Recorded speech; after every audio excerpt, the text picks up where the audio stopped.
అసలుకు నిధులన్నీ అక్కడి నుంచి వస్తాయి, కానీ ఇక్కడ పేరు మాత్రము సొమ్ముంది సోముకోండి అన్నట్టు మేము అక్కడ నిధులు అంతే ఇక్కడ పేరు మార్చి మేము ఇచ్చినట్టుగా అసలు పెడతారు. మేము ఏది ఇచ్చినా కూడా అందరికి ఇస్తాము. మేము బియ్యం ఇచ్చినా, రోడ్లు ఇచ్చినా, ఏమిచ్చినా కూడా ప్రతి ఒక్కరికి ఇస్తాము.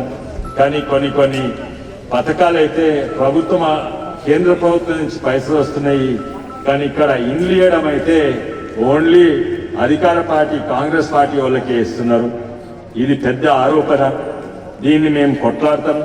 మేము కుల మత పార్టీలను చూడకుండా ఏది ఇచ్చినా అందరికి ఇస్తున్నాము, కానీ మీరు మాత్రము మీ పార్టీ వాళ్ళకే ఇస్తున్నారనే ఆరోపణ, కొన్ని సుబూతులు కూడా ఉన్నాయి. ఇవి మేము పోరాడతాము. ఇది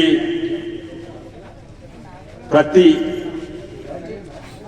ఒక్కటి తెలంగాణకు వస్తుందంటే కేంద్ర ప్రభుత్వం వల్లనే. ఉల్టా మా మీద గుడ్డు పెట్టుకొని తిరిగిండ్రు.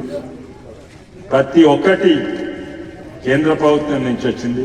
ఎందుకంటే రాష్ట్ర ప్రభుత్వంను దివాలా తీసిండ్రు. పాత కుటుంబ పాలన, కేసీ రావు ఆయన కొడుకు రామారావు పాలన రాష్ట్రాన్ని ధనిక రాష్ట్రాన్ని దివాలా తీసిండ్రు. దివాలా తీసిన చిప్ప ఇప్పుడున్న ముఖ్యమంత్రి చేతిలో పెట్టిండ్రు.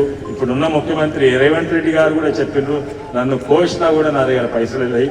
అది వాస్తవం.